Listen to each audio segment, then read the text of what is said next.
Hello and welcome to my review of the Warhammer 40,000 Adepta Sororitas Sister Tariana Palos or Palos model from Games Workshop. She will set you back £22.50. I think her and Space Marine Terminator Librarian Varus were made to order way back at the end of April 2020. So that's probably the reason why you're struggling to find both of those models on Games Workshop's web store right now. When I first saw this model, I fell in love. Not literally, but I like the way this Adepta Sororitas model looked. It is the same sister on the front cover of the 8th edition beta codex. Right here, it looks something like that. That is the same battle sister. And I really like it when Games Workshop bring their artwork or the units in their artwork to life into model form. Although she has a name, Sister Tariana Palos, she isn't a named character, which means you're not getting a named weapon. She's just a battle sister, exactly the same as Amalia Novena, which was I say the first plastic Sister of Battle, used as the vanguard of the rest of the Sisters of Battle releases. I'll show you the differences between them both. Amalia is still a much more impressive model in my humble opinion. Let's have a look at Tariana. So you get this awesome looking box here. Really cool. I love the black, I love the grey, I love the white. It's just fantastic. The only thing I probably would have changed, which at the time 9th edition wasn't really released, is just the Warhammer 40,000 to coincide with the updated Warhammer 40,000 logo. But I think it works. I'm still a big fan of the old logo, and I definitely prefer the box to that box. I mean, the blue is all right, I guess, but this is so cool with the black and the Aquila. Yeah, fantastic. I'm a big fan of that box. I don't think I'll be throwing that box away anytime soon, whereas this one's going straight in the recycle. Anyway, in the same vein as Varus, you also get this instruction guide. Very straightforward to put together. You're not going to have any issues whatsoever. There are a couple of mould lines, but no more or no less than your normal Sisters of Battle. You get a nice exhaustive colour guide there, even some lovely guide there to paint her flames, which I can't wait to do. And then you get the data sheet, which is just the data sheet that you find in your normal Adepta Sororitas codex, which is just all the rules for a Battle Sister squad.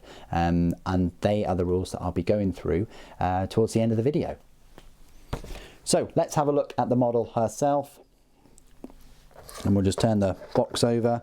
You don't get a paint guide on the back, but you do get a little image of the artwork there. If you can see that, enhance, of where the inspiration has come from. Fantastic.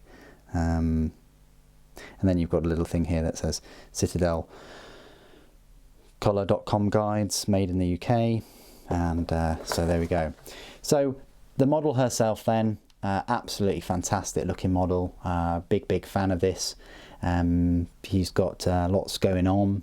Different looking greaves here. Her right leg has these kind of vents on there with a skull, and the knee armour is flared, I want to say, almost like in a fleur-de-lis shape. Then her left leg greave has got like a little sanctuary type chalice thing going on. Maybe it's the ecclesiarch symbol with a fleur-de-lis on the kneecap and a more rounded knee. I love this attention to detail that Games Workshop have done. They could have just given her any greaves or any knees, and also they haven't drawn attention to those on the model herself. Look, they haven't even painted them different colour. They've just sort of highlighted them, which is fantastic. I probably will paint mine different colour, but still, a load of purity seals flowing from the tops of her shoulders, and a lovely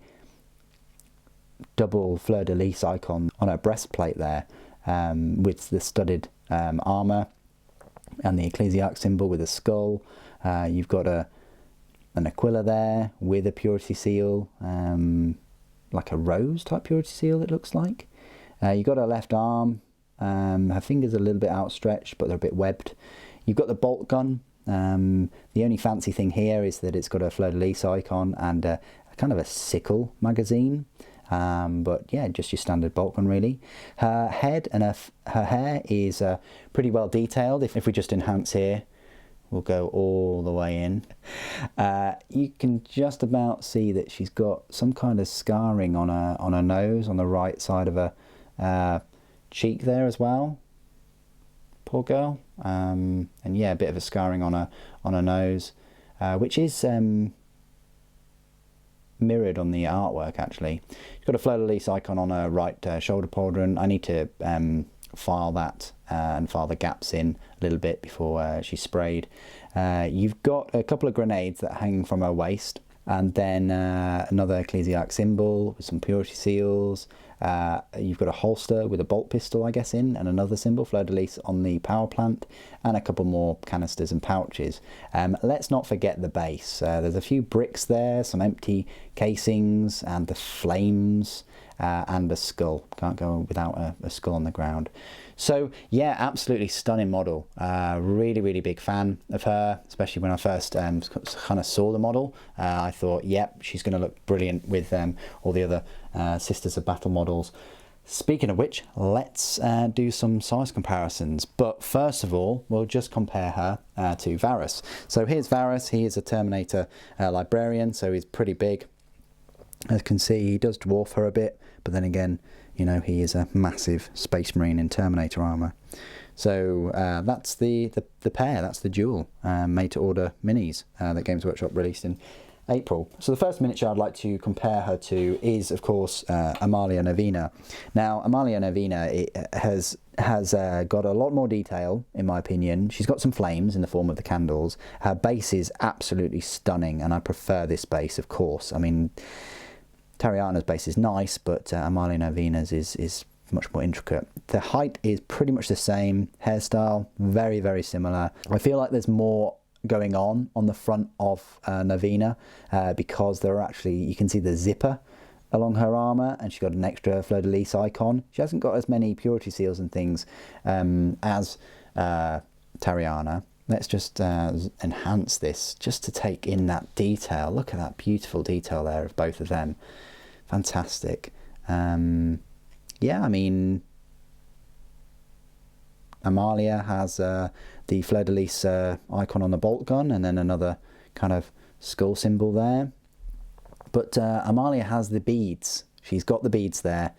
You know, they look amazing. The way that they've sculpted that. It's very interesting to note the knee armour and the greaves as well. Amalia doesn't have the fleur-de-lis on the left knee, but she does have the little shrine thing with a sword, and on the right knee she does actually have the same skull, crown skull symbol as Tariana. You know, Amalia's got a couple of purity seals and things. Amalia is lacking the bolt pistol holster on her rear, but she does have the same power plant, it seems. So there you go. That's you know, from one highly detailed Sister of Battle to another. They're both very distinct and unique in their own ways, and include an awful lot of detail. Let's compare her then to one of the most recent Sisters of Battle models, Ephrael Stern. Here she is right here. Not many channels would have all of these three models, I can tell you that, but this is Ephrael Stern. Very strange facial expression there, but she's, I think the attention to detail with all of her purity seals and icons and things going upwards as she's landing is fantastic, and obviously her sword is beautiful too, and she does have the bolt pistol outside of the holster. But I just wanted to give you like a comparison there between them both. Okay, so final sort of comparisons I want to make is just with a normal Sister of Battle, and this is like where you can see the detail kind of fall off. You know, you can see the detail with the armour, is not as detailed. You know, the leg armour, the grenades, there's just so much more going on with Tariana, and likewise with Amalia. But yeah, this is your standard Sister of Battle. And I expected all Sisters of Battle to look like this, naively, when they were kind of announced. Anyway, that is Tariana next to some other Sisters of Battle models. You've obviously got Saint Celestine here, sort of size-wise. But yeah, even more detailed than Saint Celestine now. And then how she compares to a Penitent Engine. And then finally, next to a Rhino. So in conclusion, she's, you know, standard Sisters of Battle size, but she's going to look amazing as like a Sister Superior or something within a squad. You know, having her in one squad and then Amalia and Avina in another. It's really going to turn your normal Battle Sister squads into, you know, bespoke, unique units, going to fit with the aesthetic. Reminds me, I need to get another one of these Rhinos, even though they're very expensive. Final size comparison I want to make is, of course, with Good, the Bad and the Ugly. We've got Legacy Space Marine here, Slimarbo and a Primaris. Of course, Primaris is a bit taller, but let's compare her to a standard Space Marine. Similar height, probably a little bit shorter, if that. Not much in it, though, compared to Slimarbo. Yeah, she's a bit taller than him. And then compared to a Primaris. Primaris is a fair bit bigger.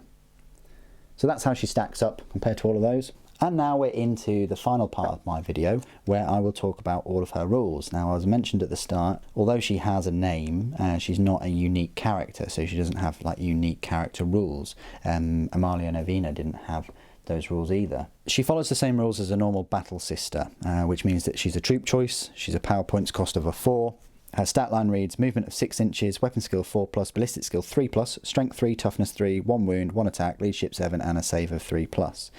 I guess you could use her as a Sister Superior, and then that bumps her attacks up to 2 and her leadership to 8. Every model is equipped with a bolt pistol, bolt gun, frag grenades and crack grenades. Bolt pistols are a range 12-inch, pistol 1, strength 4, AP 0 and a damage of 1, but the bolt gun is a range 24-inch, rapid fire 1, strength 4, AP 0 and a damage of 1, and then frag grenades and crack grenades do what they've always done before. They work as normal, nothing changes there.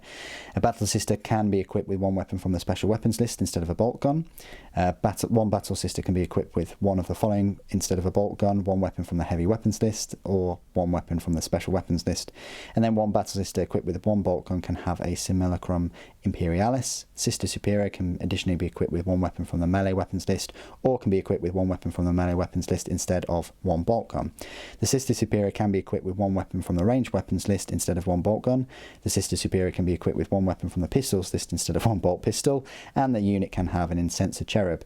Abilities: Acts of Faith, Sacred Rites and Shield of Faith. I won't go through the abilities of the Simulacrum Imperialis or the Incenser Cherub because it's not really applicable, but I will say the keywords are Imperium, Adeptus Ministorum, Adeptus Sororitas, Infantry, Battle Sisters Squad. So there you go. That is the main rules for her. It is a shame that her and Varus don't have character-specific rules, especially given their price point. We've seen many individual characters at the £22.50, £25 mark with their own rules just for that model.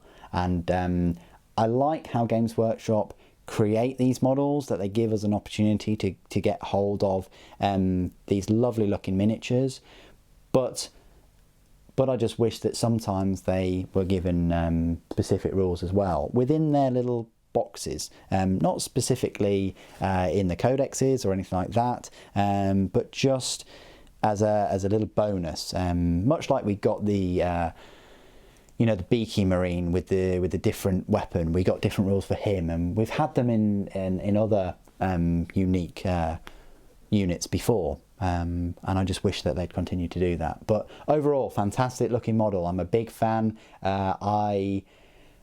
It's a tough decision between her and Amalia. I mean, if you were there with a flamethrower and you said, super, I'm going to flamethrow either Tariana or Navina, one of them is going to get melted, which would you pick? I'd probably go for Amalia. I really would, and that's not because I dislike Tariana's pose, because she's in she's in a really cool pose. She's holding a bolt gun with one hand. It's an active pose. She's got some flames there and some bricks. I just like Amalia in the kind of, she's just holding her beads, surrounded by candles. For me, that works more. I don't know what it is, but it just you know, I can't look at Tariana and feel inner peace and calm. Whereas Amalia, I can take a break from a battle. I can take a break from Tyranids eating all my lovely sisters. I can take a break from the Necrons melting their faces off, just to stop and look at Amalia's beautiful model and take solace in her calming aura. When the whole world around her is just falling apart. Whereas Tariana is giving off a sense of urgency. Who's she firing at? Why is she only holding the bolt gun with one hand? Watch out, there's flames near your foot. You know, there's just a bit of sense of urgency about her, which I'm just not at peace with as of yet. Anyway, what do you guys think of Sister Tariana Palos? Please do put your thoughts and opinions in the comments below. It'd be great to hear from you. Thank you ever so much for joining me today. Thank you for watching. The Emperor Protects.